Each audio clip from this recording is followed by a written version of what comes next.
अस्सलामुअलैकुम। आज की इस वीडियो में हम डिस्कस करेंगे and then there were none, एक प्ले है जिसे लिखा है आगाथा क्रिस्टी ने।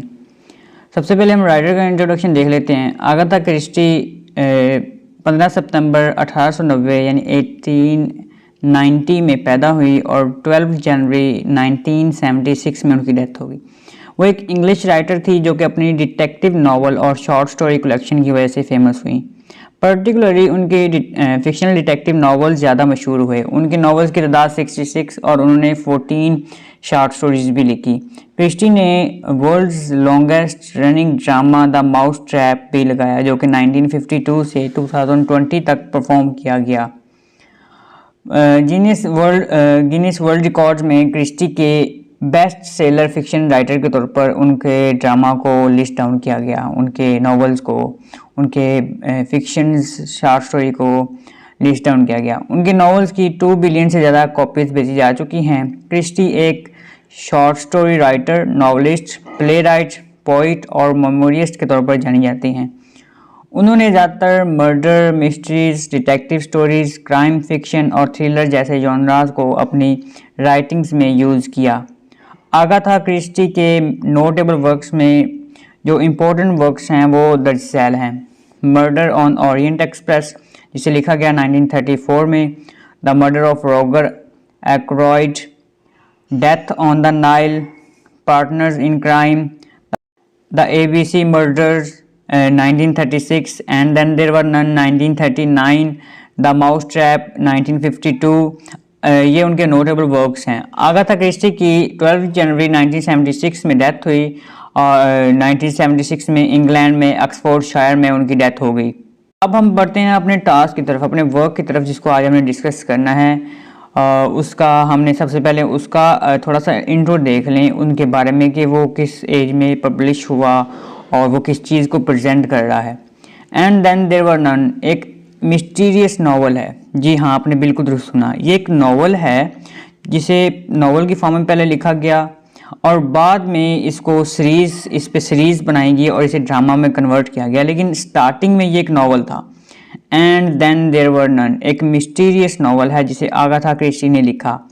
ये नावल पहली दफ़ा यूके में कॉलिंस क्राइम क्लब के ज़रिए 6 नवंबर 1939 में पब्लिश हुआ और इसका टाइटल 10 लिटिल निगर्स था, बट कुछ चेंजेस के बाद 1940 में इसे दोबारा पब्लिश कराया गया और इसका टाइटल ये था and then there were none, जो इस नावल में यूज़ होने वाले सॉन्ग के लास्ट 5 वर्ड से लिया गया है। इसे इंग्लिश लैंग्वेज में लिखा गया और इसमें मिस्ट्रीज, क्राइम, हॉरर और साइकोलॉजिकल थ्रिलर जैसे जॉनरा को यूज़ किया गया और ये 272 पेजेस पर कंसिस्ट करता है। इस नावल का स्ट्रक्चर एक चिल्ड्रन राइम की 10 लाइन के गिर्द घूमता है। इस पोम का नाम 10 लिटिल निगर से आपको पता है कि नेग्रो उस टर्म से उन्होंने लिया है, या 10 लिटिल इंडियंस और 10 लिटिल सोल्जर भी इसको कहा जाता है। इसमें 10 विक्टिम्स हैं जिनमें 8 गेस्ट हैं और 2 केयर टेकर हैं जो कि एक इंडियन आइलैंड पे रहते हैं। इस नावल को, जो ये नावल हमने पढ़ना है आज, इसको इस पोम के साथ रिलेट किया गया है। इसकी जैसे जैसे उसमें कोई इंसिडेंट आता है तो इस पोम की एक लाइन पढ़ के सुनाई जाती है कि किस तरह ये इस पोम के साथ रिलेट कर रहा है। अब इंडियन आइलैंड पे वो रहते हैं, हर किसी को एक अलग इनविटेशन मिलता है और वो सभी इंडियन आइलैंड पे पहुंचते हैं। सून आफ्टर दैट सब गेस्ट एक एक करके मिस्टीरियस डेड होना शुरू हो जाते हैं। यानी इतनी मिस्टीरियस है, इतना सस्पेंस है कि समझ नहीं आती कि क्या हो रहा है। थ्रू आउट द नावल आपको समझ नहीं आती, एंड पे जाके पता चलता है कि क्या हो रहा है। तो इतना इसमें सस्पेंस है, इतनी मिस्ट्रीज डेड होती हैं। ग्रुप में मौजूद सब लोग इस मिस्ट्रीज में उलझ कर रह जाते हैं और साथ ही वो जो स्टैचूज़ होते हैं सोल्जर के वो भी कम होना शुरू हो जाते हैं, जो कि इसके अंदर हॉरर के सस्पेंस को और ज़्यादा इंक्रीज़ कर देते हैं। इस नावल को सीरीज़ में कन्वर्ट किया गया 28 दिसंबर 2015 में और रिलीज़ किया गया, जिसे 6 मिलियन व्यूज़ ने देखा। इस सीरीज़ को 3 एपिसोड में प्रोड्यूस किया गया। तो ये अब इसलिए कंफ्यूजिंग भी है कि हम कहते हैं कि इसका एक प्ले भी है और नावल भी है। तो प्ले में इसको बाद में कन्वर्ट, यानी इसको सीरीज़ में बाद में कन्वर्ट किया गया, लेकिन पहले ये एज ए नावल इसको लिखा गया। तो हम बिना टाइम वेस्ट किए शुरू करते हैं। ये वीडियो थोड़ी सी लंबी हो सकती है, लेंथी हो सकती है, क्योंकि इसमें मैं हर एक एस्पेक्ट्स को आपके सामने एक्सप्लेन करूंगा। ये बहुत ही जो मुश्किल नावल है, मुश्किल इन द सेंस के बहुत कंफ्यूजिंग है, बहुत सस्पेंस है, समझ नहीं आती कि क्या हो रहा होता है। तो मुझे समझने में काफ़ी देर लग गई है, तो आप तो देख सकते हैं। तो सबसे पहले हम इसका कैरेक्टर्स को डिस्कस कर लेते हैं। सब कैरेक्टर्स को एक ब्रीफ ओवरव्यू उनका ले लेते हैं कि कौन कैसे परफॉर्म कर रहा है। उसके बाद हम इसको समरी में देखेंगे, लेकिन मैं आपको समरी कंप्लीट नहीं बताऊंगा। समरी में आपको बताऊंगा पार्ट्स में। पहले मैं आपको 5 चैप्टर्स की समरी बताऊंगा, उनका फिर हम एनालिसिस करेंगे, फिर नेक्स्ट 5, फिर एनालाइज। तो इस तरह ये होगा कि आपको समरी समझने में अंडरस्टैंडिंग होगी, क्योंकि अगर आप अकेले समरी समझेंगे तो आपको उस चीज़ की समझ नहीं लगेगी। तो हम साथ साथ उसको एनालाइज भी करते रहेंगे। तो सबसे पहले हम कैरेक्टर लिस्ट देखते हैं। तो सबसे पहले जो कैरेक्टर है वो जज लॉरेंस वारग्रेव। ये एक रिसेंटली रिटायर्ड जज है। ये इंटेलिजेंट ओल्ड मैन है। जैसे ही तमाम कैरेक्टर ने ये रियलाइज किया कि वो किसी मर्डर का शिकार बन रहे हैं, तभी वारग्रेव की कमांडिंग पर्सनैलिटी और एक्सपीरियंस की वजह से उसे ग्रुप का लीडर बना दिया गया। उसने एविडेंस कलेक्ट करना शुरू कर दिए और सर्च करने लगा। इस नॉवल के एंड में वारग्रेव का गिल्ट पूरी तरह से रिवील होता है। उसके बाद जो नेक्स्ट कैरेक्टर है वो वीरा क्लेथरॉन। ये गवर्नर्स है जो कि इस इंडियन आइलैंड पर सेक्रेटरी के तौर पर मिसिज ऑन को सर्व करने के लिए आई है। वीरा अपने पास से एस्केप चाहती है क्योंकि उसने एक स्मॉल बॉय को अपने केयर के दौरान मार दिया था। आल्दो उस पर लीगल कोई ब्लेम नहीं था क्योंकि उसके लवर ने उसे बचा लिया था। इस नावल में वीरा का कैरेक्टर एक इंटेलिजेंट और कैपेबल है, बट वो हिस्टीरिया, वो कौन से होते हैं जो इमोशनल अटैक्स होते हैं हिस्ट्रिया के, उन अटैक से सफ़र कर रही होती है क्योंकि वो अपने क्राइम के लिए गिल्टी थी। इसलिए वो आइलैंड पर होने वाले स्ट्रेंज इवेंट्स की वजह से बहुत नर्वस हो जाती है। 10 लिटिल इंडियंस पोम का इस पर बहुत ही पावरफुल इफेक्ट रहा। उसके बाद जो नेक्स्ट कैरेक्टर है वो फिलिप लैम्बर्ट एक कॉन्फिडेंट, रिसोर्सफुल और मिस्टीरियस मैन था जो कि अफ्रीका में मर्कनरी सोल्जर ऐसा प्रोफेशनल होता है सोल्जर का जिसे फॉरेन आर्मी की खिदमत के लिए हायर किया जाता है, उसके तौर पर अपॉइंटेड रहा। लैम्बर्ट दूसरे तमाम कैरेक्टर में सबसे ज़्यादा बोल्डर और कनिंग मैन था, चालाक आदमी था। इस वजह से ये नॉवल के एंड तक इन हालात में सरवाइव कर जाता है। उसकी वीकनेस सिर्फ ये थी कि वो वुमेन की तरफ बहुत जल्दी अट्रैक्ट हो जाता था। स्पेशली वो वीरा में इंटरेस्टेड था, जिसके साथ प्राइवेट कन्वर्सेशन भी किया करता था। वो वीरा को किलर नहीं मानता था। उसके बाद जो नेक्स्ट कैरेक्टर है वो डॉक्टर एडवर्ड जॉर्ज आर्मस्ट्रॉन्ग। ये बहुत पोलाइट और धीमे मिजाज का इंसान था और इजीली दूसरों की बातों में आ जाता था, बट वो अपने मेडिकल नॉलेज की वजह से अक्सर दूसरे गेस्ट को हैरान कर देता था। वो एक अल्कोहलिक यानी शराबी बंदा था जो कि अब रिकवर हो चुका था। इसने एक्सीडेंटली एक पेशेंट को मार दिया था क्योंकि ये उस पेशेंट का ऑपरेट कर रहा था, तब ये फुली ड्रंक था। आर्मस्ट्रॉन्ग प्रोफेशनली बहुत सक्सेसफुल था, लेकिन वीक पर्सनैलिटी की वजह से ये उस मर्डर के लिए परफेक्ट टूल साबित होता है। ये कैसे उस मर्डर के लिए एक परफेक्ट टूल साबित होता है, कैसे उसकी हेल्प करता है, ये आप ड्यूरिंग द नावल देखेंगे। उसने अपनी तमाम लाइफ लोगों के दरमियान सक्सेस और रिस्पेक्ट बनाने में लगा दी, बट लोगों को इंटीरियरली यानी अंदरूनी तौर पर पहचानने में फेल रहा, इसलिए इसे फूल बनाना बहुत ही आसान था। उसके बाद जो नेक्स्ट कैरेक्टर है वो विलियम हेनरी ब्लोर है। जो मैं कैरेक्टर के बारे में चीज़ें बयान कर रहा हूँ, उससे आपको कैरेक्टर के बारे में अंदाज़ा हो रहा होगा कि वो किस तरह इस थ्रू आउट द नावल इस्तेमाल हुआ है और किस तरह वो इसने अपना परफॉर्म अपने आप को प्रेजेंट किया है। उसके बाद जो नेक्स्ट कैरेक्टर है वो विलियम हेनरी ब्लोर। ये एक पुलिस इंस्पेक्टर है। ब्लोर एक वेल बिल्ट मैन है और इसकी एक्सपीरियंसेस की वजह से लोग एडवाइस लेने के लिए उसकी तरफ अट्रैक्ट होते हैं। पुलिसमैन होने की वजह से वो करप्ट भी है। आइलैंड पर वो बोल्डली तमाम कॉन्सिक्वेंसेस को फेस करता है और कोई नई इनिशिएटिव को सबसे पहले फेस करने के लिए हर वक्त रेडी रहता है। उसके साथ साथ वो फ्रिक्वेंटली कुछ ब्लंडर्स भी करता है। वो कॉन्स्टेंटली किसी रॉन्ग पर्सन को सस्पेक्ट करता रहता है। इस वजह से उसके ओवर बोल्डनेस उसे फुल हार्डनर्स में कन्वर्ट कर देती है। नेक्स्ट कैरेक्टर एमिली ब्रेंट, एक ओल्ड मजहबी वूमेन जो डेली अपनी बाइबल को रीड आउट करती है। एविडेंसेस की बेस पर एमिली ब्रेंट को अक्यूज यानी उस पर इल्ज़ाम लगाया जाता है कि उसने बैट्रिक टेलर को किल किया है। दूसरे कैरेक्टर्स के बरक्स ब्रेंट अपने राइटियसनेस के में कन्विंस्ड रहती है। अपने एक्शन पर किसी किस्म का रिमोर्स यानी उसको गिल्ट वगैरह नहीं होता। नेक्स्ट कैरेक्टर थॉमस रोगर एक डिग्निफाइड बाइज्जत बुटलर यानी खानसामा है। रोगर्स अपनी वाइफ की डेथ के बाद प्रॉपर सर्वेंट के तौर पर काम जारी रखता है, यहाँ तक कि डेड बॉडीज़ का ढेर लग जाता है। रिकॉर्डिंग्स की वजह से रोगर्स उसकी वाइफ पर यह एक्यूज़ किया जाता है कि उन्होंने अपने एक फॉर्मर एम्प्लॉयर को मरने दिया जब कि ये दोनों उसके पास थे। Next character general John Gordon MacArthur. ये सबसे ओल्डेस्ट गेस्ट है। मैकार्थर पर यह एक्यूज था कि उसने लेफ्टिनेंट आर्थर रिचमंड को वर्ल्ड वॉर 1 में मरने के लिए छोड़ दिया क्योंकि रिचमंड उसकी वाइफ का लवर था और वो उससे जेलिस था। मैकार्थर अपने ही इस क्राइम की वजह से गिल्ट में था और जब आइलैंड पर मर्डर्स होना शुरू हुए तो वह मायूस होकर सी के पास बैठ गया और अपनी डेथ का वेट करने लगा। ऐसा फील होता था कि जैसे उसने लाइफ से रिजाइन कर दिया। वो ऑलरेडी एक तो ओल्ड था और दूसरा ये सारे मिस्ट्रीज मर्डर उसको और ज़्यादा परेशान कर रहे थे। नेक्स्ट जो करेक्टर है वो इथल रोगर्स। ये रोगर्स की वाइफ है और ये एक फेल वुमेन है और टोनी मार्स्टन की डेथ की वजह से ये फेंट हो जाती है। एंथनी मार्स्टन ये एक रिच हैंडसम और एथलेटिक है। मार्स्टन को रिकलनेस बेखौफ होकर ड्राइव करना बहुत पसंद है। उसने एक कार एक्सीडेंट में 2 छोटे बच्चों को मार दिया था क्योंकि वो बहुत स्पीड से कार चला रहा था और अपने होश में नहीं था, बट उसे इस क्राइम का कोई भी गिल्ट नहीं था, कोई भी रिमोर्स नहीं था। आइजक मॉरिस ये क्रिमिनल करेक्टर है जिसे मर्डर ने आइलैंड पर अरेंजमेंट्स करने के लिए हायर किया था। मॉरिस एक बैड कैरेक्टर था। वो एक यंग वुमन को फोर्सफुली ड्रग्स देता है और उसे सड्यूस करने की कोशिश करता है। मॉरिस एक शैडी यानी पुरस्कार शख्स था। तो ये सारे कैरेक्टर्स थे। अब हम बढ़ते हैं समरी की तरफ। तो समरी जो स्टार्ट होती है वो यहाँ से स्टार्ट होती है कि 8 अननोन पर्सन जो एक दूसरे को नहीं जानते वो एक ट्रेन में बैठकर अपने मंजिल की तरफ जा रहे होते हैं जिनको डिफरेंट इन्विटेशन मिलते हैं। प्ले की स्टार्टिंग एक सीन से होती है। जस्टिस वारग्रेव एक रिटायर्ड जज है जो कि सी साइड टाउन से ट्रेन में बैठने लगा और ये ट्रेन उसे इंडियन आइलैंड की तरफ जाने वाली बोर्ड तक लेकर जाएगी। उसे वहाँ खड़े आइलैंड के बारे में होने वाली रूमर्स अफवाहें याद आती हैं कि वो प्लेस किसी मिस्टर ऑन ने परचेज किया हुआ है।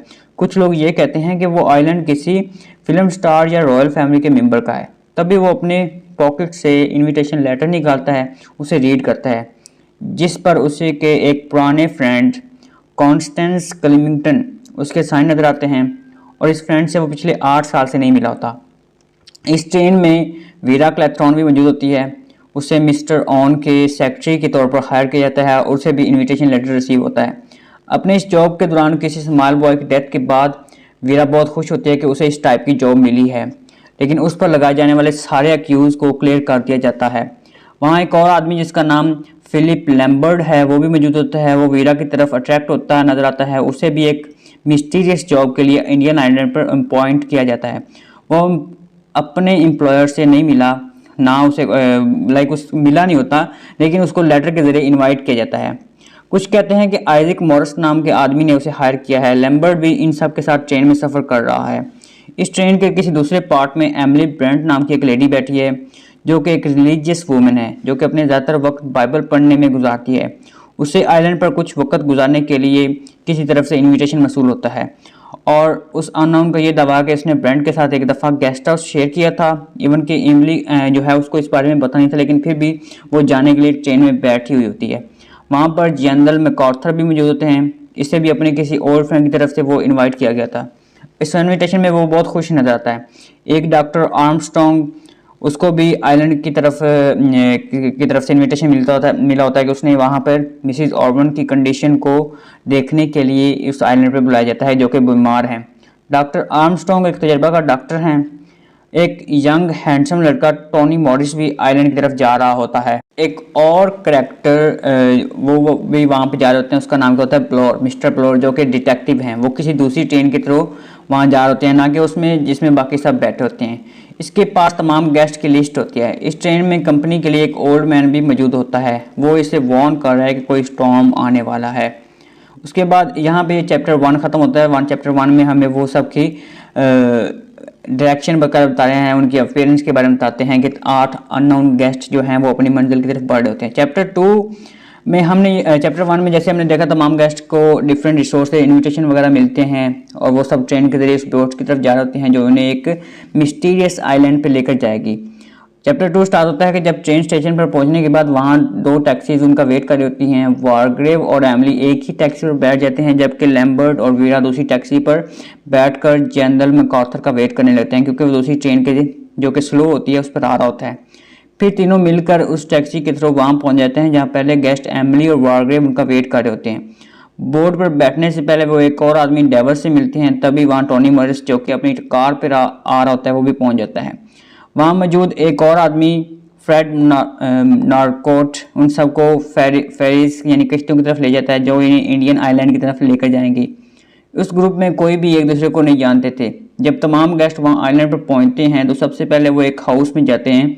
वो एक अजीम शान और स्टाइलिश बिल्डिंग होती है जहां उन सबको वहां के केयर टेकर्स मिस्टर रॉगर्स और उनकी वाइफ वेलकम करते हैं, जो वहां पे कुक और हाउस कीपिंग का काम करते हैं। उनके रूम्स बिल्कुल तैयार करके उन्हें ड्रिंक्स और डिनर वगैरह दिया जाता है। सब अपने कमरों में जाते हैं। वीरा को अपना रूम बहुत अच्छा लगता है। उसकी जॉब के लिहाज से उसका रूम वेल डेकोरेटेड था। वीरा को याद आता है वहाँ बजने वाली राइम स्कीम, वहाँ बजने वाली जो नर्सरी की राइम स्कीम है उसको उसने अपने चाइल्डहुड में सुना था, 10 लिटिल इंडियंस, इसमें तमाम चिल्ड्रन एक एक करके मर जाते हैं। डॉक्टर आर्मस्ट्रॉन्ग वहाँ इवनिंग यानी शाम के टाइम पहुँचता है और आते ही वारग्रेव से मिलता है और उसके कुछ मेडिकल टेस्टिमोनियल्स देता है। वो दोनों एक दूसरे से बातें कर रहे होते हैं तो वारग्रेव उससे अपने कलिंगटन फ्रेंड के बारे में पूछता है, तो वो इसे बताता है कि इस नाम का यहाँ कोई भी नहीं रहता।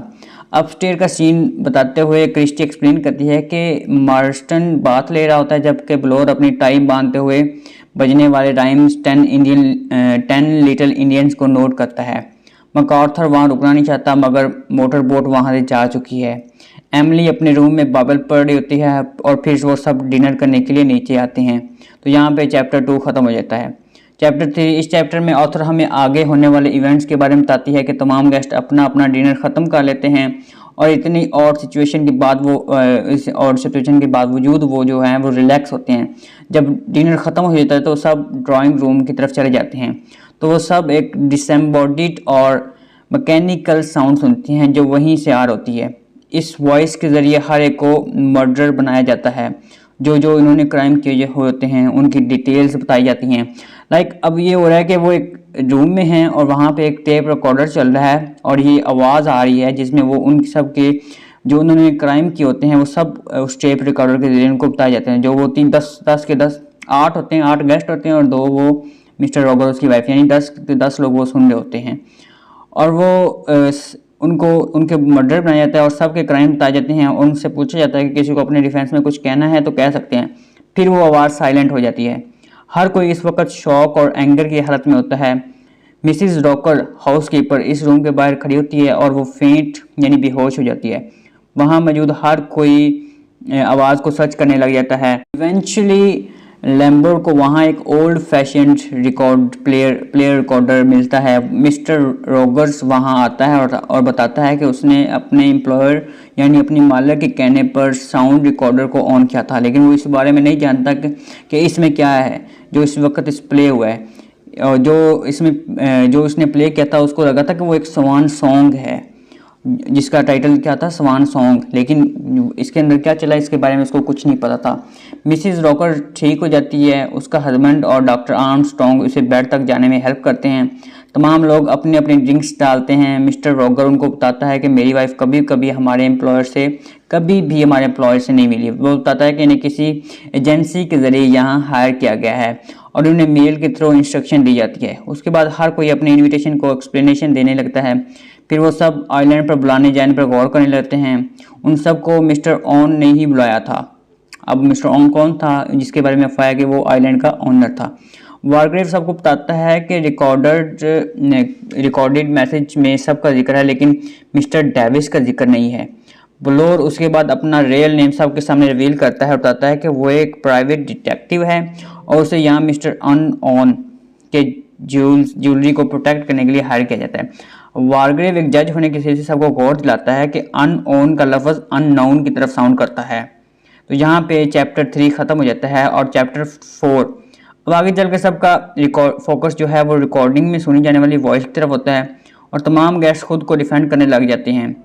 वारग्रेव बताता है कि उसने जिस आदमी एडवर्ड स्टेटन को इसने किल किया था वो खुद एक अक्यूज्ड मर्डरर था। दूसरी तरफ डॉक्टर आर्मस्ट्रॉन्ग को भी याद आता है कि उसने भी ड्रंक कंडीशन में किसी पेशेंट को मारा था। वीरा पर यह अक्यूज था कि उसने क्रील हिमिल्टन को किल किया था। वो सबको बताती है कि वो इस लिटिल बॉयल की गवर्नेंस थी और वो तैरते हुए डूब के मार गया था। उसने उसे बचाने की बहुत कोशिश की थी मगर वो फेल हो गई थी। जनरल मैकार्थर पर यह इल्ज़ाम होता है कि उसने अपने वाइफ के लवर आर्थर रिचमंड को किल किया था। वो बताता है कि रिचमंड भी उसकी तरह एक ऑफिसर था और वर्ल्ड वॉर के दौरान उसकी डेथ हो गई, जो कि नॉर्मल बात है। वो अपनी वाइफ के अफेयर से भी डिनाई करता है। लैम्बर्ट पर यह एक्यूज होता है कि उसने एक ईस्ट अफ्रीकन ट्राइब के 21 मेंबर को किल किया था। वो कहता है कि उन्होंने उसको फूड ले जाकर वाइल्डली वेस्ट कर दिया था। उसने कहा कि उसने ऐसा खुद को बचाने के लिए किया था। टोनी मार्स्टन ने भी एडमिट किया कि उसने 2 बच्चे जॉन और लूसी को अपने कार एक्सीडेंट के जरिए मार दिया था। मिस्टर और मिस्ट्रेस रॉगर्स ने बताया कि उनकी पुरानी एम्प्लॉयर जेनिफर बर्डी इस वजह से मर गई क्योंकि वो डॉक्टर को टाइम पे ना ला सका। ब्लोर ने उन्हें बताया कि जब वो पुलिसमैन था तो उसने बैंक रॉबर जेम्स लॉन्डर के अगेंस्ट एक्शन लिया था और बाद में लॉन्डर जेल में ही मार गया था। उसके बाद वारग्रेव सबको सजेस्ट करता है कि जैसे ही सुबह बोट आएगी वो सब वहाँ से चले जाएंगे। सब मान जाते हैं लेकिन टोनी मार्स्टन इनको इंसिस्ट करता है कि उन्हें वहाँ रुककर इस मिस्ट्री को सॉल्व करना चाहिए। उसके बाद वो अपना ड्रिंक लेता है जिसकी वजह से उसको क्या होती है, चोकिंग होती है और वो मर जाता है। तो यहाँ पे चैप्टर 4 ख़त्म हो जाता है। उसके बाद चैप्टर 5 स्टार्ट होता है। डॉक्टर आर्मस्ट्रॉन्ग इस ड्रिंक को एग्जामाइन करता है और बताता है कि वो पॉइजन है, लेकिन तब मार्स्टन तब तक क्या होता है, साइड ड्रिंक पी चुका होता है। सब ने ये अज्यूम किया कि टोनी ने सुसाइड किया है, लेकिन वो इस बात पर बिलीव नहीं कर रहे थे कि कोई हाई स्पिरिटेड यंग मैन कैसे अपनी ज़िंदगी ख़त्म कर सकता है।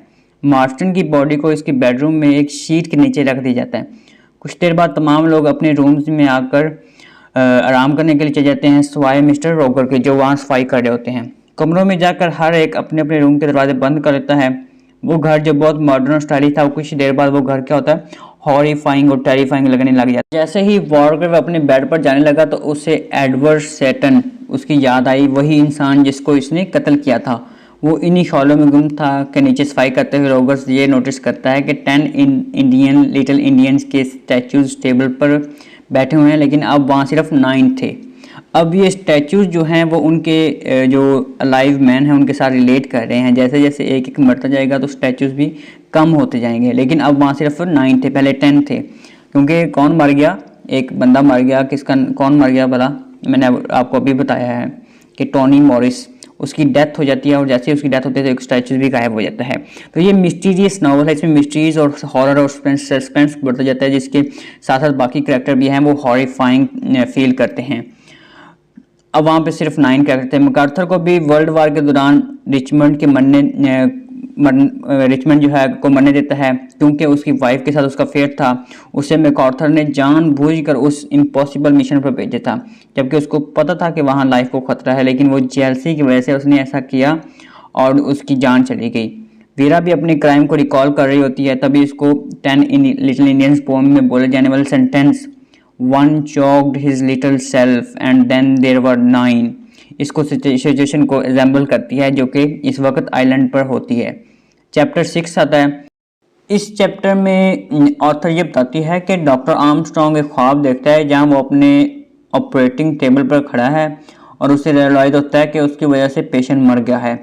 वो पेशेंट पर पहले एमिली ब्रेंट की तरह लगती है, उसके बाद मार्स्टन की तरह। दूसरी तरफ रॉगर्स बहुत परेशान होता है क्योंकि उसकी वाइफ उठ नहीं रही होती। वो आर्मस्ट्रॉन्ग के रूम में आकर उसे जगा देता है। आर्मस्ट्रॉन्ग उठता है और जाकर देखता है कि मिस रॉगर्स जो है वो मर चुकी है, क्योंकि स्लीपिंग पिल की वजह से वो ओवरडोज हो गई थी, इसलिए मर गई। रॉगर उससे कहता है कि उसने सिर्फ वही एक गोली खाई जो डॉक्टर आर्मस्ट्रॉन्ग ने उसे दी थी। नेक्स्ट मॉर्निंग तमाम गेस्ट उठते हैं और सब उम्मीद करते हैं और पूरी उम्मीद होते हैं कि बोट आएगी और वो वहाँ से चले जाएंगे। वीरा, लैम्बर्ट और ब्रोड सब इकट्ठे होकर आइलैंड का जायजा लेने लगते हैं। ब्रेकफास्ट के बाद आर्मस्ट्रॉन्ग सबको मिस रॉगर्स की डेथ के बारे में बताता है। सब लोग अटेंटिव हो जाते हैं। मैकार्थर रॉगर्स को कंडोलेंस करता है। सब लोग मिसेस रॉगर्स की डेथ को कॉज का स्पेकुलेट यानी उसकी तशवीश करने लग जाते हैं कि उसकी मौत कैसे हुई। एमिली ब्रंट सबको कन्विंस करती है कि एक्ट ऑफ गॉड है। हो सकता है मिस रोगर्स रात को रिकॉर्डिंग में होने वाले अग्जम्पशन यानी इल्ज़ाम तराशी को बर्दाश्त न कर सकी हो। दूसरी तरफ ब्लोर सबको ये कहता है कि हो सकता है रोगर्स ने खुद अपनी वाइफ को मारा हो। मील के बाद ब्लोर और लैम्बर्ट दोनों टेरेस पर खड़े होकर अज्यूम कर रहे होते हैं कि बोट नहीं आएगी।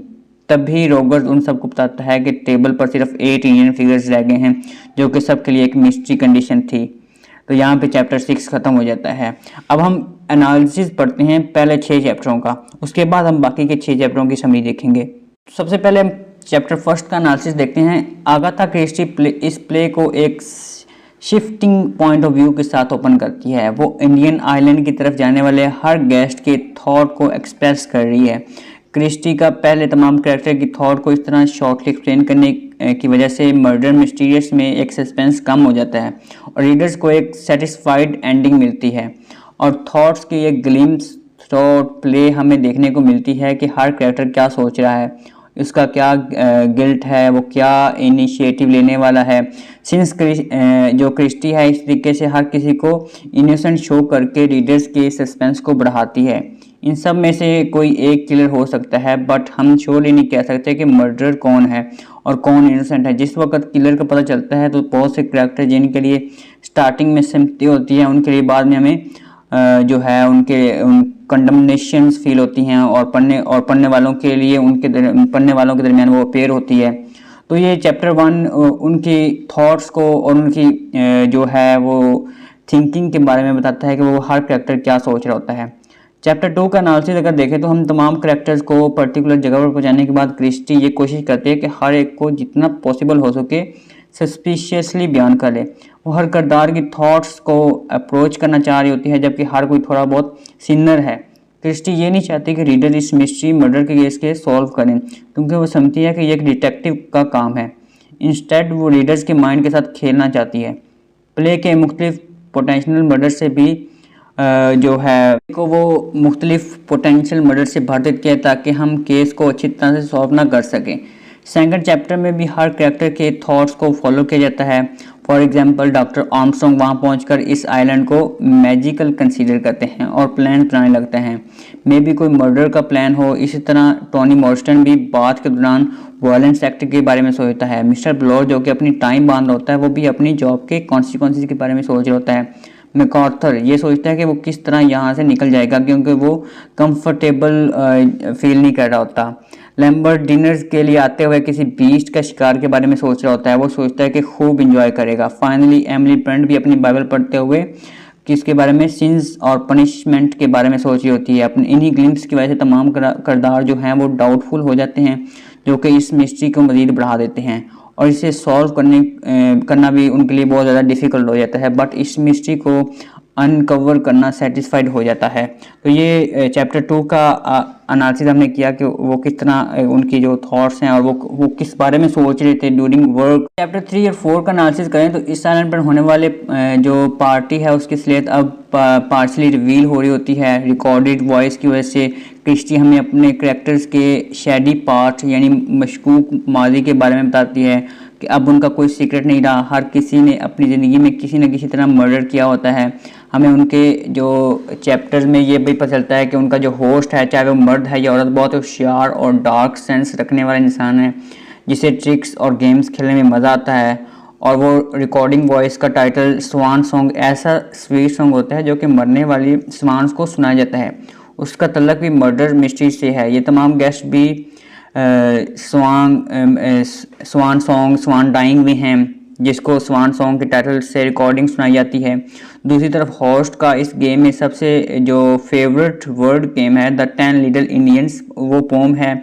ज़्यादातर गेस्ट अपने ऊपर लगने वाले अक्यूजेशन से डिनाई करते हैं। जैसे ही प्ले आगे बढ़ता है, स्ट्रेन ऑफ सिचुएशन की वजह से तमाम डिनाइज को एक्सेप्ट कर लिया जाता है। हर कोई अपने गिल्ट को एडमिट करता है। मीनवाइल वो करैक्टर जो किसी किस्म का गिल्ट महसूस नहीं करते, वो मुख्तलिफ जो रिएक्शंस को मैनिफेस्ट करते हैं। जैसा कि आर्मस्ट्रॉन्ग और टोनी दोनों को कोई रिग्रेट नहीं होता। वो खुद को प्रिजर्व करने के लिए भी कुछ करने को तैयार हैं। और कुछ कैरेक्टर्स के लिए कोई फ़र्क नहीं पड़ता कि क्या हो रहा है, कौन मर रहा है, कौन जिंदा है, कौन किस हालत में है। फॉर एग्जांपल मिस्टर रोगर्स, उसके फेंट होने के बावजूद जो मिसेस रोगर हैं वो मर जाती हैं, लेकिन उसकी मौत का उसका असर कोई नहीं पड़ता मिस्टर रोगर पे। वो अपना काम जारी रखता है। उस बात का सबूत है कि उसको अपनी वाइफ की लापरवाही की वजह से ही उनकी जो ओल्ड एम्प्लॉयर थी, जिसके लिए वो डॉक्टर को वक्त पे नहीं ला सके थे, मरी थी। तो ये इस बात का सबूत है, क्योंकि मिस्टर रोगर जो है वो अपना काम कर सकते हैं, उसके ज़हन में कोई ग्रीफ ही नहीं है अपनी वाइफ के लिए। उसकी वाइफ की डेथ हो चुकी है। 5 और 6 का एनालिसिस अगर हम देखें तो and then there were none एक क्लासिक और डिटेक्टिव फिक्शन है। दूसरी तरफ ये एक मॉडर्न हॉरर और स्लैशर स्टोरी भी है, क्योंकि इसमें सीरियल किलर जैसे मर्डर को एक्सप्रेस किया गया और किसी हॉरर फिल्म की तरह ये प्ले भी सस्पेंस के साथ साथ प्लॉट पर काम कर रहा है। सब जानते हैं कि मार्टिन की डेथ एक मर्डर है, ना कि सुसाइड, लेकिन कोई इसको एक्सेप्ट नहीं कर रहा था। इसलिए मर्डर ने इजीली रोगर्स की वाइफ को टारगेट किया। इवन कि जब किसी करैक्टर को पता चलता है कि क्या हो रहा है, तब तक वो करैक्टर कोई ना कोई ब्लंडर कर चुका होता है जो उसे फंसा देता है। और सबसे बड़ा ब्लंडर ये था कि वो सब बहुत ही क्लासिक, कॉन्शियस और डिस्टिंक्शन रखने वाले थे। अपनी वाइफ की डेथ के बाद रोगर्स अपने हाउसकीपिंग की जॉब को जारी रखता है, उसे कोई ग्रीफ नहीं होता। जबकि अपर क्लास के करैक्टर रोगर्स की जो पीछे कुछ डिस्कस नहीं करते। मार्स्टन की डेथ वाली रात के दौरान क्रिस्टी ने हर कैरेक्टर के माइंड में अपने अपने क्राइम के बारे में कन्फेशन को याद दिलाया, और वो उन्हें जो है वो याद करते रहे, और उन्होंने वो क्राइम्स कैसे किए इस चीज़ के बारे में सोचते रहे। 6 चैप्टरों की पहले हमने समरी की और फिर उनको एनालाइज किया। अब नेक्स्ट 6 चैप्टर हैं, उनको पहले हम समराइज़ करेंगे और फिर उनका एनालिसिस करेंगे। इस तरह आपको अच्छे से समझ आ जाएगी कि जो नॉवल है वो किस तरह प्रोग्रेस कर रहा है। तो चैप्टर 7 नेक्स्ट सीन में क्या होता है कि अब हम समरी कर रहे हैं। चैप्टर 7 में क्या होता है कि एमिली और वीरा इकट्ठे वॉक कर रहे होते हैं। एमिली ये बताती है कि मिसिस रोगर बहुत ही गिल्टी कॉन्शियस थी, इसलिए उनकी डेथ हो गई। उसने वीरा को इस लड़की बेट्रिस टेलर के बारे में बताया जिसका कत्ल करने का इल्ज़ाम एमिली पर लगाया गया था। जैसे ही एमिली को इसकी प्रेगनेंसी के बारे में पता चला तो उसने इस लड़की को घर से बाहर निकाल दिया। वो कहती है कि उसे कोई रिमोर्स पछतावा नहीं है। इस स्टोरी से वीरा बहुत खौफजदा हो जाती है। अब ये कौन बता रही है? ये एमिली बता रही है किस शख्स के बारे में, बेट्राइस टेलर के बारे में, जिसका एमिली पे इल्ज़ाम है। एमिली कौन है? वो लड़की जो बाइबल पढ़ती रहती है और जो मजहबी औरत है। वो कहती है कि मुझे उसकी मौत का कोई पछतावा नहीं है। तो ये सुनकर वीरा बहुत डर जाती है। मीनवाइल लैम्बर्ट और आर्मस्ट्रॉन्ग एक दूसरे से कंसल्ट कर होते हैं कि रोगर्स की वाइफ को उसने खुद कत्ल किया है। 12 घंटों में वहाँ टूथ डेथ हो की वजह से हालात बहुत नासाजगार हो चुके होते हैं। आर्मस्ट्रॉन्ग ने लैम्बर्ट को ये भी बताया कि 2 इंडियन फिगर भी गायब हो चुके हैं।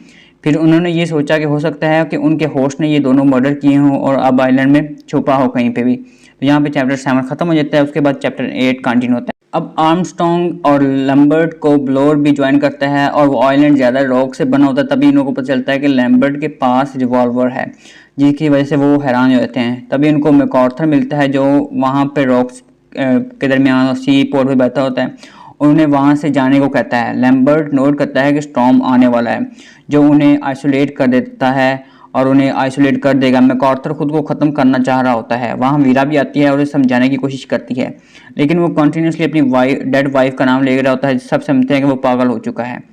आर्मस्ट्रॉन्ग, लैम्बर्ट और ब्लोर तीनों मिलकर आइसलैंड पर अपने होस्ट को सर्च कर रहे होते हैं। वो कहते हैं कि हो सकता है कोई हिडन केव हो जहां वो होस्ट छुपा हो, लेकिन उनको वो कहीं नहीं मिलता। फिर वो तीनों हाउस में वापस आ जाते हैं। तभी वो वहाँ पे मिसिस रोगर्स के बेडरूम में जाते हैं और सब उसकी डेथ को डिस्कस करने लग जाते हैं। यहाँ पे चैप्टर 8 खत्म हो जाता है। चैप्टर 9 कंटिन्यू होता है। ब्लोर, आर्मस्ट्रॉन्ग और लैम्बर्ट उसकी मिसिस रोगर्स की डेथ को कॉज को डिस्कस कर रहे होते हैं। तभी लंच के लिए बेल बजती है। हर कोई मैडिंग मील के लिए आ जाता है सिवाय मैकआर्थर के। मिस्टर रोगर बहुत अच्छे डिशेस के साथ गेस्ट को सर्व करता है ताकि वो सब सेटिस्फाई हो सके। तभी वो देखते हैं कि डॉक्टर दौड़ता हुआ वापस आ रहा है और वीरा भी उसके साथ होती है और वो सबको बताते हैं कि मैकआर्थर मर चुका है। आर्मस्ट्रॉन्ग ये कंफर्म करता है कि मैकआर्थर की डेथ सी में आने वाले स्टॉर्म की लहरों की वजह से हुई है। वो मैकआर्थर की बॉडी को उसके रूम में ले जाते हैं। वीरा और रोगर्स ये नोटिस करते हैं कि सिर्फ 7 स्टैचूज वहाँ रह चुके हैं। देखा, अब यहाँ पे वो एक डेथ होता है और एक स्टैचू गायब हो जाता है, जो कि इस चीज़ को मज़ीद मिस्टीरियस बना रहा है। फिर वो सब ड्राइंग रूम में इकट्ठे हो जाते हैं और फिर वारग्रेव जो है वो मीटिंग का चार्ज लेता है। वो कहता है कि वो अपने कंक्लूजन पर पहुँचता है कि हम गेस्ट में से ही कोई एक कातिल है। वीरा को छोड़कर बाकी सब इस बात से एग्री करते हैं। फिर आगे प्रोसीड किया जाता है। सब गेस्ट के पिछले दिनों के रिकॉर्ड बनाया जाता है कि कैसे किसी कोई एक्शन में मशकूक तो नहीं है। उसके बाद वीरा और लैम्बर्ट दोनों लिविंग रूम में बातें करते हैं। लैम्बर्ट ये कहता है कि काफ़ी अर्सा जज रहने की वजह से वारग्रेव पागल हो चुका है और वो अभी भी क्या है वकालत करना चाहता है।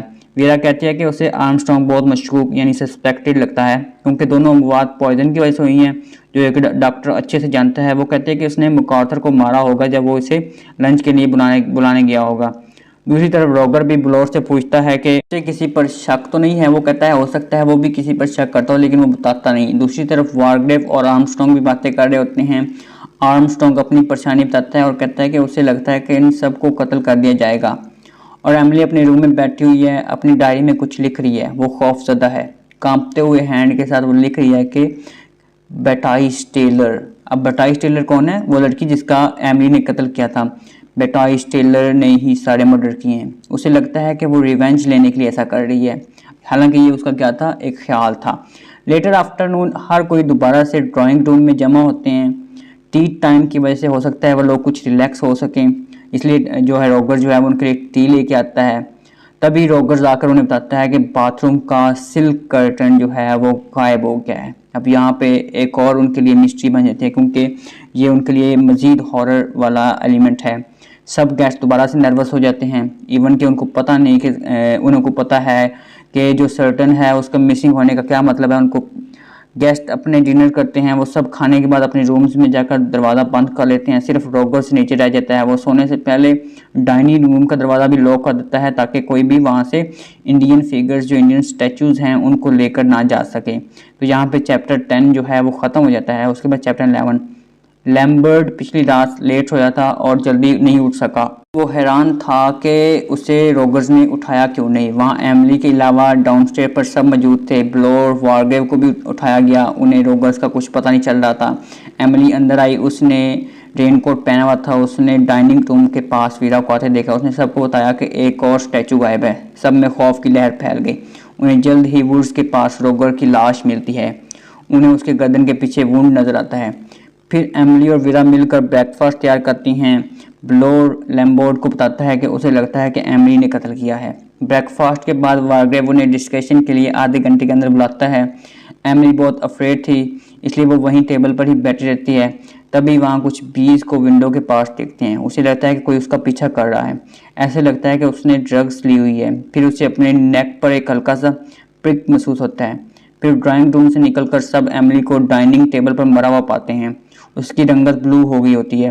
वो नोटिस करते हैं कि बज बीज कर रही हैं। उन्हें उस पोम की राइम याद आ जाती है, a bumble bee stunning one and then there were 5। Wargrave इस सब को वार्न करता है कि अगर किसी के पास कोई वेपन है तो निकाल दे, चाहे वो लैम्बर्ट की गन हो या फिर आर्मस्ट्रॉन्ग की मेडिसिन बैग। लैम्बर्ट के रिवॉल्वर के साथ आर्मस्ट्रॉन्ग के बैग में से सिरिंजेस भी मिसिंग होती हैं। फिर वो सब वेपन्स को सर्च करने लगते हैं। उन्हें रिवॉल्वर नहीं मिलती मगर सिरिंजेस मिल जाती हैं जिसके साथ 6 फिगर भी होता है। फिर वो बचा हुआ ग्रुप डाइनिंग रूम में बैठ जाता है। आर्मस्ट्रॉन्ग कुछ नर्वस होता है। वो शेकी हैंड के साथ सिगरेट पीता है। वीरा सबको चाय का पूछती है। वो बाकी चारों भी इसके साथ जाते हैं। वो सब ये फैसला करते हैं कि कोई भी अकेला नहीं जाएगा। बाद में वीरा वहाँ से जाती है ताकि शॉवर ले सके। वो जैसे ही रूम में इंटर होती है तो उसे ऐसा लगता है कि उसे दरिया के किनारे पे है जहाँ वो बच्चा डूब रहा है। तो उसको ख्याल आ रहा है जो उसने उसके वजह से बच्चा मर गया था। तो वो सोचती है कि वो इस वक्त वो दरिया के किनारे पे है जहाँ वो बच्चा डूब रहा है जिसकी वीरा की वजह से डेथ हो गई थी। वो सी के साल्ट की स्मेल भी महसूस करती है। फिर हवा के जो है उसकी कैंडल को बुझा देती है। वो महसूस करती है कि कोई इसको गला दिभा रहा है। अब चारों मैन जो हैं वो उसको रेस्क्यू करने के लिए आते हैं, बट वो देखते हैं कि सीलिंग के साथ कुछ लटक रहा है। लैम्बर्ट और ब्लोर अल्कोहल लेते हैं। तभी वो नोट करते हैं कि वारग्रेव उनके साथ नहीं है। वो जल्दी से नीचे जाते हैं। उन्हें पता चलता है कि सर में गोली लगने की वजह से वारग्रेव की डेथ हो चुकी है और वो रेड सर्टन जो कि बाथरूम से गुम हुआ था उसमें लिपटा हुआ है और एमिली की खोई जज विग उसने सर पर पहनी हुई थी। वारग्रेव की बॉडी भी उसके कमरे में पहुंचा दी जाती है। फिर वो दोबारा से पोम अगली लाइन पर गौर करते हैं, 5 little Indian boys going in for law and 1 gun get into Chancy यानी जज का ड्रेस चैंसी में जज का dress and then there were 4 remaining 4 अपना अपना डिनर लेते हैं और ख़त्म करने के बाद अपने रूम में चले जाते हैं। हर कोई ये सोचता है कि दूसरा बंदा ज़रूर किलर के बारे में जानता है, लेकिन कोई भी खुलकर नहीं बोलता। लैम्बर्ट अपने रूम में आकर ये नोट करता है कि उसकी गन उसके ड्रॉअर में है और वीरा को अभी भी ड्राइंग जो बच्चा डूबा था उसकी वजह से डर लग रहा होता है। वो अभी भी सीलिंग पर लगे हुए रेड हुक से परेशान होती है। बेड पर लेटे हुए ब्लोर अपने माइंड में केस के फैक्ट तलाश करने की कोशिश कर रहा होता है। तभी उसको दरवाजे के पास एक शोर सुनाई देता है। वो नीचे आकर देखता है एक फिगर अपने आप को फ्रंट डोर से बाहर जा रहा होता है। ब्लोर चेक करता है और देखता है कि आर्मस्ट्रॉन्ग अपने रूम से मिसिंग है। वो लैम्बर्ट और वीरा को बिठाता है। वो दोनों वीरा से उसके रूम में रहने के लिए कहते हैं और वो दोनों कहा जाता है इन्वेस्टिगेट करने के लिए बाहर जाते हैं। वीरा को शीशा टूटने की आवाज़ आती है और ऐसा लगता है कि कोई वहाँ से चल रहा है। वो दोनों वापस आ जाते हैं और इन्हें कोई नहीं मिलता। आइलैंड बिल्कुल खाली होता है। आर्मस्ट्रॉन्ग गायब हो चुका होता है। वो देखते हैं कि डाइनिंग रूम में सिर्फ 3 स्टैचूज़ रह गए होते हैं। उसके बाद ये लास्ट चैप्टर है। वो तीनों जो कि बच के चुके होते हैं अगली सुबह ब्रेकफास्ट करते हैं। स्टॉर्म भी जा चुका होता है और इन्हें ऐसा लगता है कि कोई नाइटमेयर बड़ा ख्वाब ख़त्म हो चुका है। लैम्बर्ट वहाँ से मेनलैंड जाने के लिए प्लान करने लगता है। वो आर्मस्ट्रॉन्ग के डिसअपीयरेंस को डिस्कस करते हैं। ब्लोड लैम्बर्ट को किलर समझता है। वीरा उन दोनों को स्कॉल्ड करती है। ऐसे हालात में वो लोग एक दूसरे पर इल्ज़ाम लगा रहे होते हैं। वो उन्हें पोम की वर्ड्स याद आती है जिसमें आर्मस्ट्रॉन्ग की डेथ की रिलेट किया जा सकता है। That was a red herring swallowed one and then there were 3। Red herring का मतलब फॉल्स लीड या डिकॉय, इसलिए वो समझते हैं कि वो असल में मरा नहीं है। ब्लोर फिर पॉइंट आउट करता है कि अगली वर्ष में जू का जिक्र है। वो तीनों सारी मॉर्निंग वहीं क्लिफ्स यानी रॉक्स पर गुजारते हैं। वो वापस जाने के लिए कोई सिग्नल हासिल कर सकें। फिर वो फैसला करते हैं कि वो हाउस को जो हाउस के डेंजर से बचने के लिए बाहर ही रहेंगे। फिर ब्लोर अंदर से कुछ खाने के लिए लेने जाता है। वो डरता है बट लैम्बर्ट उसे अपना रिवॉल्वर देने से रिफ्यूज़ करता है। जब ब्लोर वहाँ से जाता है तो लैम्बर्ट वहाँ मौजूद वीरा को कन्विंस करने की कोशिश करता है कि ब्लोर ही मर्डर है। वीरा कहती है कि आर्मस्ट्रॉन्ग यकीनन जिंदा है। उन्हें फेंट क्रैश बेहोश होकर गिरने की आवाज़ आती है और ये आवाज़ घर के अंदर से आती है। और इन्वेस्टिगेट करने के लिए जब वो जाते हैं तो अंदर जाकर देखते हैं ब्लोर वीरा की विंडो से गिरने वाली किसी चीज़ के नीचे आकर क्रश हो गया था। उन्हें लगता है कि ये आर्मस्ट्रॉन्ग ने किया है।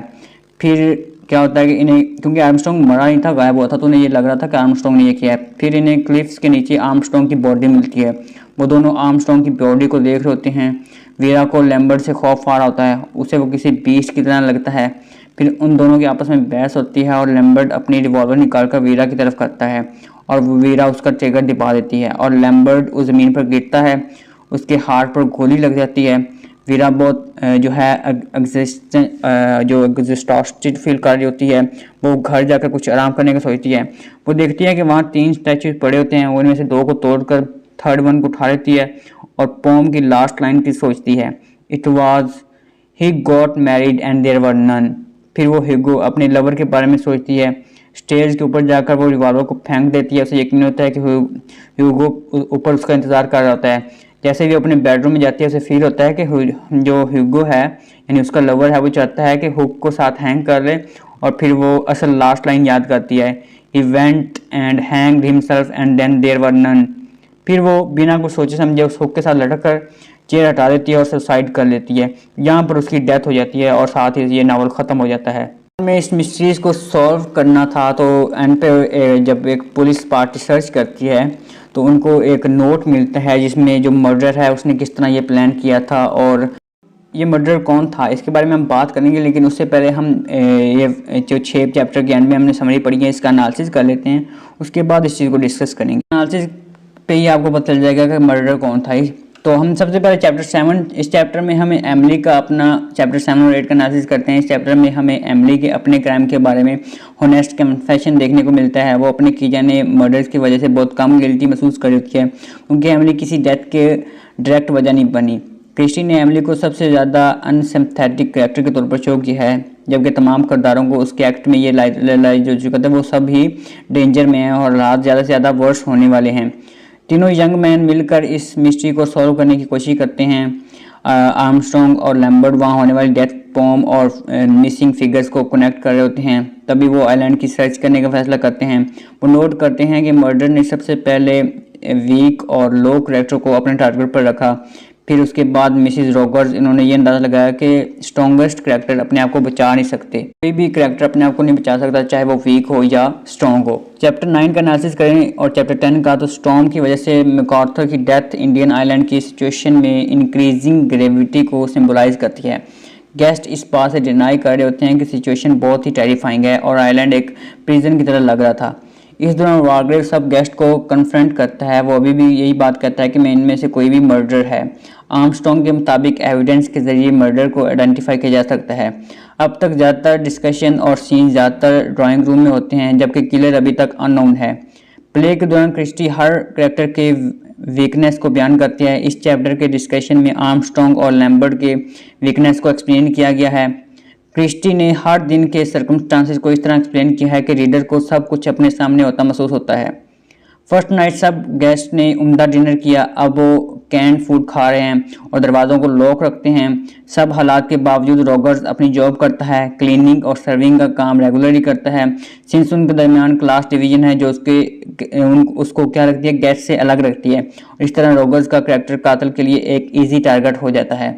उसके बाद चैप्टर 11 का अगर हम और चैप्टर 12 का एनालिसिस देखें तो हम ये देखने में आता है कि यहाँ पे हमें एंडिंग में ये भी पता चलेगा कि कातिल कौन था। प्ले की एंडिंग में हमें कन्फ्यूजन छोड़ देती है। क्लाइमेक्स के बाद जैसे सस्पेंस बढ़ता है, इस तरह कन्फ्यूजन भी बढ़ती है। हमें इस बात का अभी तक अंदाज़ा नहीं है कि एंड पर रह जाने वाले तीनों करैक्टर वीरा, लैम्बर्ट और ब्लोर में असल कातिल कौन था। दूसरी तरफ इंडियन स्टैचूज़ की सिचुएशन भी इस तरह कन्फ्यूज रहती है। तमाम फैक्ट्स को देखते हुए यही कंसीडर किया जा सकता है कि कोई ना कोई आइलैंड पर जिंदा बच गया होगा। और फाइनल कंफर्मेशन में हमें ये देखने मिलता है कि वीरा और लैम्बर्ट ये एक्सेप्ट करते हैं कि उन दोनों के अलावा आइलैंड पर कोई भी मौजूद नहीं था। ग्रेजुअली इस प्ले में यूज होने वाली नर्सरी राइम स्कीम का लॉजिक भी समझ आ जाता है। ओवरऑल ये एक मिस्टीरियस मर्डर था और कोई भी विक्टिम बिल्कुल इनोसेंट नहीं था। ऐसा लगता था सब विक्टिम्स को अपने क्राइम की पनिश किया गया हो। इस प्ले की जो सेटिंग है वो स्कॉटलैंड में तरतीब की गई है, जहाँ अब ये क्या होता है कि यहाँ पे जब ये सब लोग डेड हो चुके होते हैं तो सर थॉमस लेक और एक इंस्पेक्टर मैन सोल्जर वो आइलैंड पर इस पुरस्कार कत्ल के बारे में बात कर होते हैं। वो तमाम हकाइक से गुजरते हैं, लेकिन ये समझ नहीं आती कि जजीरे पर कोई कैसे मर सकता है और उनको जब ये सब मर चुके हैं तो उनको कत्ल करने वाला कौन था, ये चीज़ उनकी समझ से बाहर थी। फिर क्या होता है कि उन्हें एक ख़त मिलता है जिसमें बताया होता है कि वो हमेशा किसका ख़त होता है, ये वारग्रेव का ख़त होता है कि वो हमेशा इंसाफ और करना चाहता था और वो अब मौत का शिकार है। वो एक छोटे बच्चे के तौर पर वो तमाम जानवरों को, यानी वारग्रेव कौन था, वारग्रेव के कैरेक्टर को मैं पहले एक्सप्लेन कर चुका हूँ। वारग्रेव एक जज था और ये रिटायर्ड जज था और वो क्या हुआ कि ये इसका गिल्ट क्या था, इसने क्या किया था कि इस कोई क्राइम जो है वो हुआ था और उसको इस चीज़ का गिल्ट था। उसको डॉक्टर बताता है कि उसकी ज़िंदगी ख़त्म होने वाली है, उसको कोई ऐसी बीमारी है जो मरने वाला है। तो वो क्या करता है कि वो तमाम इंसानों को जो इस वक्त बाहर आज़ाद फिर होते हैं, जिनको कानून कोई सज़ा नहीं दे सका होता, तो वो उनको सज़ा देना चाहता होता है, जो लोग बाइज़्ज़त बरी हो चुके होते हैं। तो वो एक मिस्ट्री क्रिएट करता है, एक सरप्राइज़ और एक सस्पेंसफुल एक हिस्ट्री क्रिएट करता है ताकि वो उन सबको सज़ा दे सके जो इस वक्त बाहर की दुनिया में बेखौफ फिर रहे हैं। तो वो इस तरह फिर 8 लोगों को अलग-अलग इनवाइट करता है और उनको लेके जाता है जजीरे पे और वहाँ पे उनको बड़े मिस्टीरियस तरीके से एक एक करके मार देता है और एंड पे इस तरह की सिचुएशन क्रिएट करता है कि वीरा खुद को फांसी दे लेती है। तो ये वो जज था वारग्रेव जिसने इन सबको मारा था और वो इनके मरने की वजह बना। उसने ये किस तरह प्लान किया था, उसने अपने साथ डॉक्टर आर्मस्ट्रॉन्ग को मना लिया था, ठीक है, उसको अपने साथ कत्ल करने में कायल कर लिया था और उसने आर्मस्ट्रॉन्ग को कायल किया था कि वो सबको आके बताए कि जो वारग्रेव है वो मर गया था। वारग्रेव ड्यूरिंग नॉवल मरा नहीं था, वो बाद में अपनी बीमारी की वजह से मरा था, लेकिन नॉवल के दौरान उसने अपने आप को इस तरह दिखाया था कि वो सबको ये लगे कि वो मर गया है, लेकिन वो मरा नहीं था, वो बाहर रह के छुपा हुआ था और उन सबको मार रहा था। जब वो सब मर गए थे तो वो उसके बाद उसने ये लेटर लिखा और सब कुछ कन्फेस किया था। उसके बाद उसकी जो है वो डेथ हो गई थी। तो ये एक अगाथा क्रिस्टी का एक सस्पेंसफुल नॉवल था। अब हम इसके थीम्स पढ़ते हैं। की बात अगर की जाए तो जो थीम्स इस नॉवल में यूज़ हुए हैं, सबसे पहले effect of guilt on one's consciousness. Christie ने हर कैरेक्टर के क्रिमिनल बनाकर मुख्तलिफ ह्यूमन रिस्पॉन्सेज जो कि किसी न किसी गिल्ट की वजह से हुए हैं उनको एक्सप्लोर किया है। बिगिनिंग से लेकर रिकॉर्डेड वॉइस की एंट्री तक और हर किसी के क्राइम और सीन्स को डिस्कस किया गया है। हर कोई अपने गिल्ट को डील करने के लिए मुख्तलिफ अप्रोचेज़ को यूज़ करता है। जो करेक्टर सबके सामने अपने क्राइम से डिनाई करते हैं वही प्राइवेटली इनको रिकॉल करते हुए इन्हें एडमिट भी करते हैं, और जो लोग एक्सेप्ट करते हैं वो किसी किस्म का गिल्ट महसूस नहीं करते, जैसे कि लैम्बर्ट और टोनी मॉर्स्टन के केस में हुआ कि इन दोनों को अपने क्राइम के लिए कोई प्राइवेट थॉट भी नहीं आती जिससे इनका रिग्रेट एक्सप्रेस हो। अब नेक्स्ट जो करेक्टर है वो डेंजर ऑफ रिलायंस और class distinction. And then there were none को 1930 में लिखा गया, जबकि स्ट्रिक्ट किस्म की सोशल क्लास का रिवाज था। यही सोशल क्लास का प्ले में भी हमें इम्पोर्टेंट रोल नज़र आता है। सोशल क्लास की वजह से इस बिहेवियर की वजह को और इस बिहेवियर्स को डिक्टेट किया जा सकता है। रॉगर इस प्ले में अपने डेथ तक अपने बटलर की ड्यूटी पर परफॉर्म कर रहा है। वो सोने से पहले तमाम क्लीनिंग और सर्विंग किया करता है, और किसी को इसके साथ ज़्यादा जो है वो कॉन्शियस उनके कंसर्न नहीं था। कोई भी कि वो क्या कर रहा है, उनको बस वो टाइम पे खाना वगैरह मिल जाता था, क्योंकि वो लोअर क्लास से बिलोंग करता था और बाकी जो लोग थे वो हायर अपर क्लास से थे। तो वो इसलिए भी जो कातिल है उसको रॉगर को मारने में आसानी हुई, क्योंकि उसका किसी के साथ कॉन्टैक्ट नहीं था। जो नेक्स्ट थीम है वो द एडमिनिस्ट्रेशन ऑफ जस्टिस। ज़्यादातर मर्डर मिस्ट्रीज को जस्टिस के साथ एग्जामाइन किया जाता है, एक्सपीरियंस किया जाता है। इसमें होने वाले वायलेंस और सस्पेंस को एविडेंस की बेस पर जज किया जाता है, लेकिन इस प्ले में तमाम विक्टर्स को इन्हीं की क्राइम्स और मर्डर की वजह से उन्हें किल कर दिया गया। ये भी एक तरह का जस्टिस की परफेक्ट एग्जांपल है। क्रिस्टी ने इस प्ले में ये एक्सप्लोर करने की कोशिश की है कि जो अनजस्टली कोई क्राइम करे तो उसे जस्टली इसे पनिश करना जस्टिस के परफेक्ट अप्रोच को रिप्रेजेंट करता है। तो जो जज था उसने जस्टिस करने के लिए जो लोग थे, जो जिन लोगों का कत्ल हुआ था, उनको जस्टिस दिलवाने के लिए इन सबको लोगों को मारा था। कुछ लोग अपने गिल्ट में थे कि उन्होंने मारा है, कुछ लोगों को गिल्ट ही नहीं था, जैसे टोनी मॉर्स्टन वगैरह थे, उनको गिल्ट ही नहीं था कि उन्होंने किसी का कत्ल किया है। जैसे वो वीरा थी, उसको भी गिल्ट नहीं था। एमिली बर्टन थी, उसको भी गिल्ट नहीं था। तो कुछ लोगों को गिल्ट था, कुछ लोगों को गिल्ट नहीं था, लेकिन उन्होंने बहरहाल क्राइम किए थे और उनको जस्टिस के लिए मार गया। तो ये था आज का हमारा novel and then there were none, जिसमें 10 करैक्टर्स होते हैं और एंड पे एक भी नहीं बचता। तो ये थी हमारी स्टोरी जिसको हमने डिस्कस किया, समरी को डिस्कस किया, करैक्टर्स को देखे, एनालिसिस किया, थीम्स को डिस्कस किया। उम्मीद करता हूँ कि समझ आई है। तो शेयर करना मत भूलिएगा। शुक्रिया, अल्लाह हाफिज़, और सब्सक्राइब भी कर दें। अल्लाह हाफिज़। देयर वर नन ये बेसिकली एक नावल है जिसे लिखा है एगाथा क्रिस्टी ने, लेकिन बाद में इसको प्ले की फॉर्म में कन्वर्ट कर दिया गया। बाद में इसके अंदर डायलॉग क्रिएट किए गए और एक नरेटर के ज़रिए हमें इसके बैकग्राउंड इवेंट्स का भी बताया गया, लेकिन बेसिकली ये एक नावल है। तो आज हम इसको एज ए नावल के तौर पर डिस्कस करेंगे, क्योंकि हमने इसमें डायलॉग परफॉर्म नहीं करने हैं, हमें आपको स्टोरी बतानी है और फिर उसका एनालाइज करना है। तो ये हमारा मकसद है। तो बिना टाइम वेस्ट किए हम शुरू करते हैं।